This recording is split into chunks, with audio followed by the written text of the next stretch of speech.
Hello friends, welcome to simply kitchen family. நான் இன்றைக்கி என்ன செஞ்சுருக்கேன்னா, ரவா கிச்சடி தான் செஞ்சுருக்கேன். சிம்பிளான முறையில் எப்படி செய்யலாம் பார்க்கலாம். அதுக்கு ஒயிட் சட்னி தான் செஞ்சுருக்கேன், பொட்டுக்கடலை சட்னி.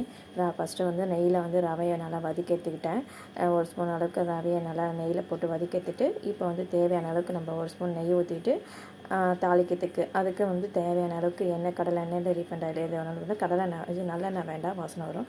ஸோ இதுக்கு வந்து ஸ்பைசஸ்லாம் போடுவோம்ல, மசாலாலாம் பட்டை, லவங்கம், ஏலக்காய், அப்புறம் பிரிஞ்சி இலை, மராட்டி மொக்கு, ஸ்டார் பூ. ஸோ இதெல்லாம் போட்டுட்டு நல்லா ஃப்ரை பண்ணிவிட்டு நம்ம வந்து இஞ்சி, பூண்டு இதெல்லாம் வந்து பொடிசாக நறுக்கி வச்சுக்கலாம். கருவேப்பிலை இதையும் ஆட் பண்ணிக்கலாம். இதுக்கு வந்து இதுக்கு வந்து சோம்பு தேவையில்லை, கசகசா தேவையில்லை. இதுவுமே போதும்னா ஏலக்காய் வந்து ஒரு 3 ஏலக்காவை தட்டி போட்டுக்கிறேன். அதில் இருக்கிறது அப்படியே முழுசாக போடாமல், அப்போ தான் கொஞ்சம் வாசமாக அதிகமாக இருக்கும். தட்டி போட்டுட்டு பாருங்கள். நான் வந்து நாகா ரவைன்னு சொல்லுவேன்ல, டபுள் ரோஸ்டட் அதை தான் எடுத்திருக்கேன். ஸோ இதெல்லாம் கட் பண்ணி வச்சுருக்கேன்னு சொன்னால இதெல்லாம் பொடிசாக நறுக்கி வச்சுருக்கேன். இஞ்சி பூண்டையும் தோல் உரிச்சிட்டு நான் பொடிசாக நறுக்கி வச்சுருக்கேன். இஞ்சி பெரிய துண்டு இஞ்சி, ஒரு 10 பல் பூண்டு, ஒரு 10-15 பல் பூண்டு போதும் பெருசாக இருந்துச்சுன்னா.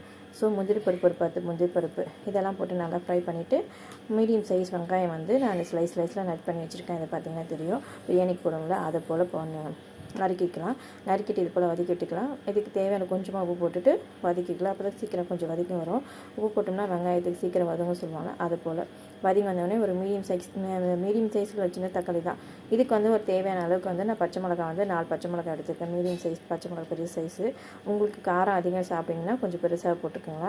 நான் ஒரு 6 பச்சை மிளகா போட்டுக்கோங்க. இது நான் வந்து மஞ்சள் பொடி இதிலே போட்டுவிட்டேன் வதங்கும் போதே. அப்போ தான் கலர் கொடுக்கும். அப்போ தண்ணிலையும் போடுறது வந்து ஆட் பண்ணிக்கலாம். ஸோ இதில் வந்து போட்டோம்னா கொஞ்சம் அந்த பச்சை வாசனை போயிடும், மஞ்சத்தூள் வாசனை.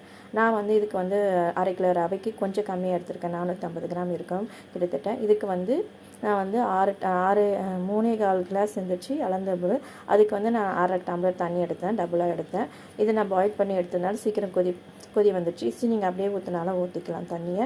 நல்லா கொதி வந்துட்டுக்கப்புறம் நம்ம உப்பு போட்டுக்கலாம். நான் கல் உப்பு போட்டிருக்கேன். இப்போ வந்து தண்ணியில் வந்து போட்டுனால கரைஞ்சிடும் நல்லா. இப்போ வந்து டேஸ்ட் பண்ணி பார்க்கலாம். கொதி வந்தோடனே பார்க்கலாம். நல்லா கொதி வரட்டும். கொதி வந்தோடனே நல்லா ரவை போட்டுக்கலாம். நல்லா கொதி வந்துச்சு. இப்போ டேஸ்ட்டு பார்த்தாச்சு. உப்பையும் காரத்தையும் டேஸ்ட் பண்ணிவிட்டு அதுக்கப்புறம் ரவையை சிம்மில் வச்சுட்டு ரவையை நல்லா இது போல் விடணும். அப்போ தான் கட்டிப்படாமல் வரும். சிம்மில் வச்சோம்னா தான் கட்டிப்படாமல் வரும். இது போல் கொஞ்சம் கொஞ்சமாக கலரி விட்டு போட்டுகிட்டே இருக்கணும். அப்போ தான் கட்டியாக வராது. இப்போ பார்த்திங்கன்னா கொஞ்சம் லிக்விடாகவே இருக்கும். ஸோ இந்த பதத்தில் கரெக்டான பதம் இது. அப்போ தான் உங்களுக்கு இது லிட் போட்டு மூடி வச்சுட்டு ஒரு 3-4 மினிட்ஸ் ஆகும். மூடி போட்டு வச்சுட்டோம்னா நம்மளுக்கு கரெக்டான பதத்தில் வந்துடும். மூடி போட்டு வச்சுட்டோம்னா அப்போ வந்து ஒரு ஸ்பூன் நெய்யை ஊற்றி நல்லா கலரி விட்டுக்கலாம். இது பாருங்கள், இந்த அளவுக்கு சாஃப்டாக வந்துச்சு பாருங்கள்.